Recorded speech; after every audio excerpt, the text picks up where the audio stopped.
workers returning to Copley Square tonight, installing the main stage for Boston's New Year's celebration, just a day after one of their colleagues was killed here.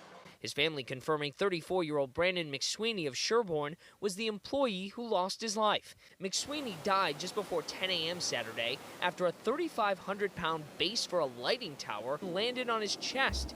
I'm Maria Yaman. And I'm Ava Richards. And this is Theatricult, a podcast devoted to the unseen magic of technical theater. In this episode, we're going to be addressing the dangers of tech and how crew has to be quick on their feet to resolve the situations while still keeping the performance entertaining for the audience. This episode includes various stories from a very important source, our listeners. We asked all of you to share your theater horror stories, and some of them were pretty intense. But first, let's talk about the risks of working in the theater. Theaters are made up of complex systems of technology that, when misused, can lead to very dangerous consequences. One of these is the rigging system, a series of ropes and weights that controls everything that hangs in the air, like curtains, backdrops, or sometimes even people. In order to operate the rigging system, one must go through an intense training to understand how the system works and the responsibilities that come with it. A deep understanding of rigging is imperative to keeping everyone on stage safe. But sometimes things can go wrong. Hold. In theater, hold is the magic word for stop. It's said anytime there's a present danger or issue that needs to be fixed before anything can continue. And in this case, there was a definite danger. They were lifting a curtain and my dress got caught and I flew up a little bit, but one of the actors noticed and called a hold. Without this hold, something bad could have happened to the actor and they could have gotten extremely injured. Tech crew and anyone else on stage has the big responsibility of keeping an eye out to make sure that problems like this never happen. Luckily, in this next story, one of the technicians was able to notice a dangerous threat. This fly operator had flown out the upstage traveler but had left a brick hanging from the chain used to open and close it. It was pretty scary because I knew that if it fell, it could have badly hurt someone. If this brick had not been seen by anyone on stage, it could have resulted in a horrible, maybe even fatal accident. Knowing the proper rigging technique and safety precautions allowed this technician to realize that the fly operator had made a mistake, which allowed her to safely fix the problem. Aside from floating bricks, the rigging system offers so much more to the stage. As we mentioned in our last episode, it can be used to fly anything in or out using battens. Battens are metal pipes that everything hanged in the air is connected to. However, without proper training, some battens can easily have a mind of their own. Unfortunately, there was a rigging malfunction of some kind, not exactly sure, but the bar had fallen on top of the lady's head. Sometimes there are flat wooden painted set pieces called flats that are attached to these battens, and they can also pose a threat to anyone on stage. They had built these giant flats on either side of the stage. The flat ended up just kind of slowly tipping over. They just watch it fall onto the technician, and the technician doesn't really know what to do.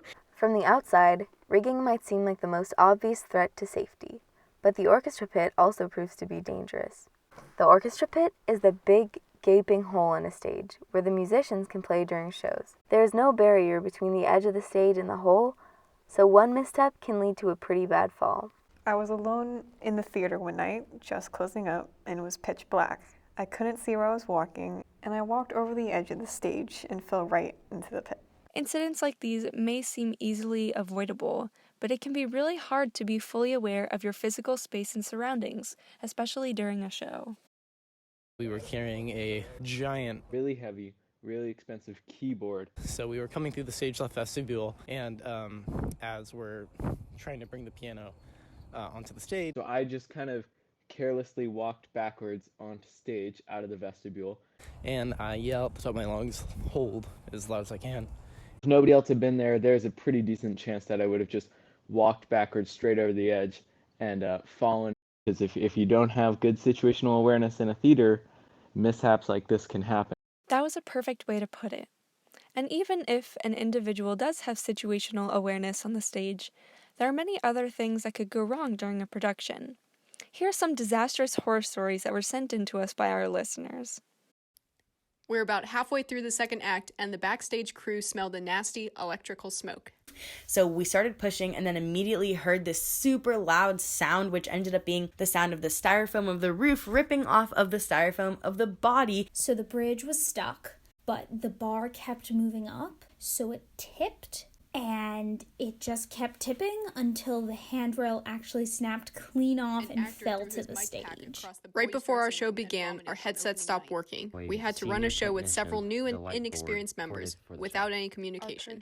Our director got vertigo and went missing in action. The fire alarm went off 30 minutes before the house opened. Liquid smoke machine caught fire on stage. Someone or something had tampered with right our electrical started, our headsets stopped blaring noise. We had to run a show with several new to our last show completely without any no directions at all. I was looking to see if one of the most important cast members was okay, but instead I saw an ambulance with people searching frantically for the missing piece of her middle finger. However unlikely these incidents may seem, there is actually a pretty good chance that they could happen in your very own theaters. In fact, during the last performance of Crawmont's musical a couple weeks ago, there was a complete power outage throughout the Bay Area and all of our consoles were completely shut off. The campus had to be evacuated and the show was pushed back a couple hours. Once we got everything running, we started the show and everything was coming along really smoothly. But once we got to intermission, there was another blackout. And another. And another. It was terrifying, especially as I was a stage manager and it was my job to direct the crew and keep everyone calm. When the power first went out, I was in the booth with only one other person, Alexia, my soundboard operator, and I had no idea what to do. I started laughing nervously. I sounded like I was insane. I was so scared and I couldn't keep calm. I had no idea how to direct my crew.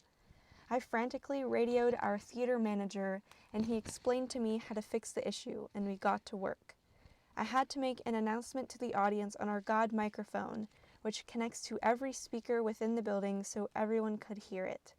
Finally, we were able to end the almost 30-minute intermission and get on with a pretty successful Act 2.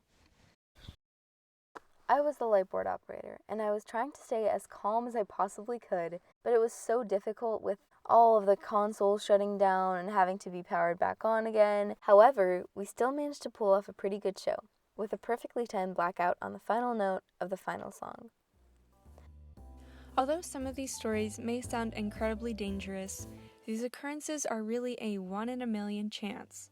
Everyone in the theater department is well trained and safe to prevent accidents from ever happening.